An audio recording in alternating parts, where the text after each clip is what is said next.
long overdue episode, Prison Talk with Jamie and Emma.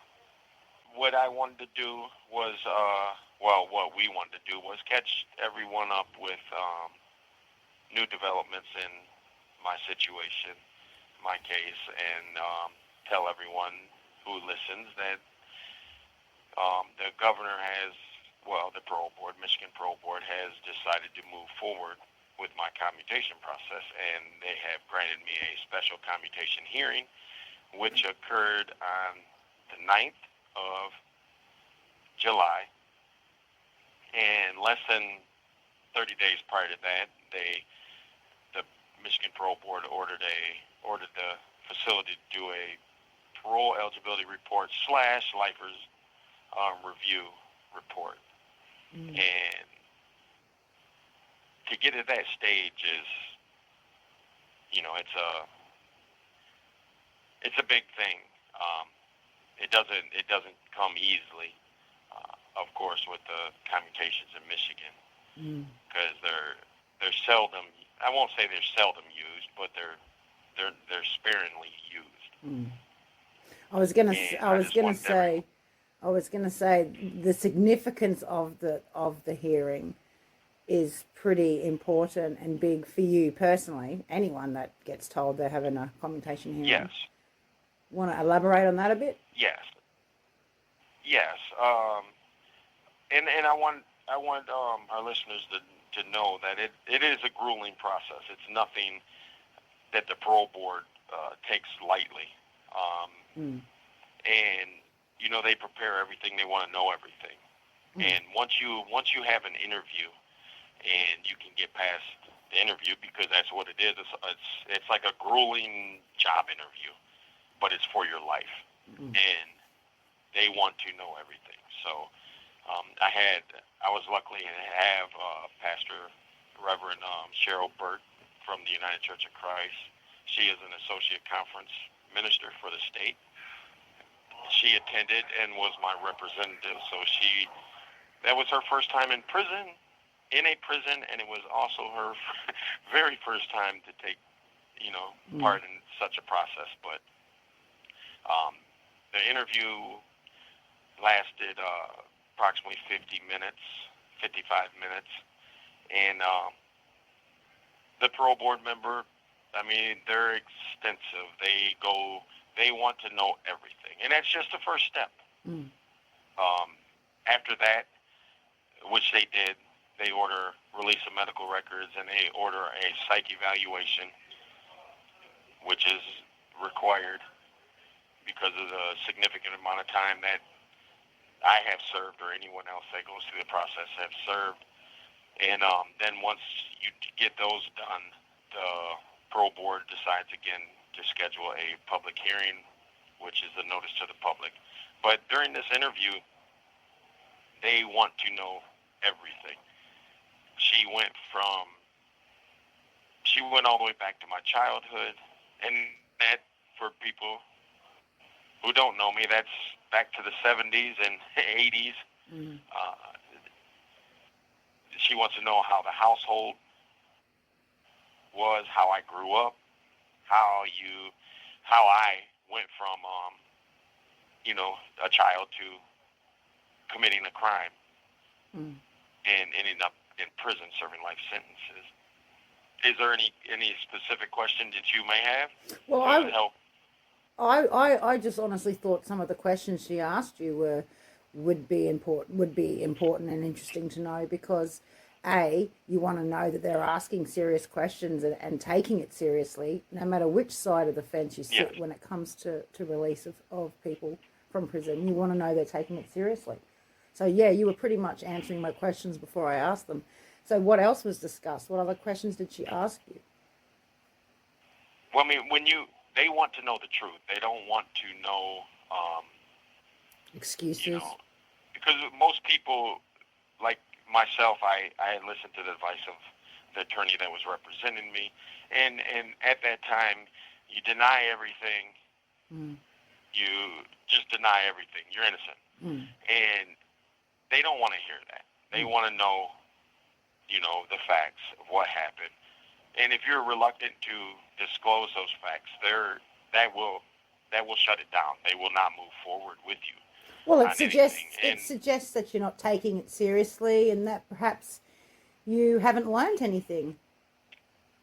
Yes, they want to know insight into the harm that you have caused. They want to know insight into how you recognize to be able to change and become a person that is no longer a threat to society. They want to know exactly what you did during the crime, but they want to know. And the reason she talked about childhood, because they want to try to figure it out on how you came to develop those thought patterns and beliefs from childhood up that would allow you to commit such a crime, So a harmful crime. So nature versus nurture sort of thing. Like if they can see whether or not it's just because you're a bad egg from the beginning, you might still be one. Or do you think it's more purely just insight? Has this person learned anything? Are they actually someone we want in society? Yes, and I mean, and that's what I want our listeners to know. The parole board members are, well, the one I was interviewed by, Miss Jennings. She was thorough. She didn't hold anything back. She asked me what type of drugs I sold. She asked me whether I used, how I used. I mean, she went into detail. They don't take that interview lightly, put it like that. They are very, very thorough. And one of the questions I brought up to you before that I thought was a very, very difficult question to ask, but it is a sensible one. And it was, if the roles were reversed and the victims in my crime were in the position I am in currently after serving 30-some years, and they were going through the process, but they had killed and harmed my family or someone in my family, how would I feel? And that's a very, very difficult question to answer. And I looked at it as depending on whether I was a normal citizen, never been involved in criminal justice reform, had no knowledge of it, compared to understanding the criminal justice system and answering it that way. And I said, if I was never been involved in the criminal justice system, never knew anything, I said I would most likely say leave them in prison. And you could see on her face that was most likely an unusual response for someone sitting on the other side of the table going through the process. Well, you would think that. I mean, I think if I was in your situation, like logically, I think everybody, no matter who they are or where they are, would probably have that answer. But would everybody, no matter where they are, actually answer it like that? I don't know that I would have. I would have tried to dance around it or something. So. And that's, and they don't want you to dance.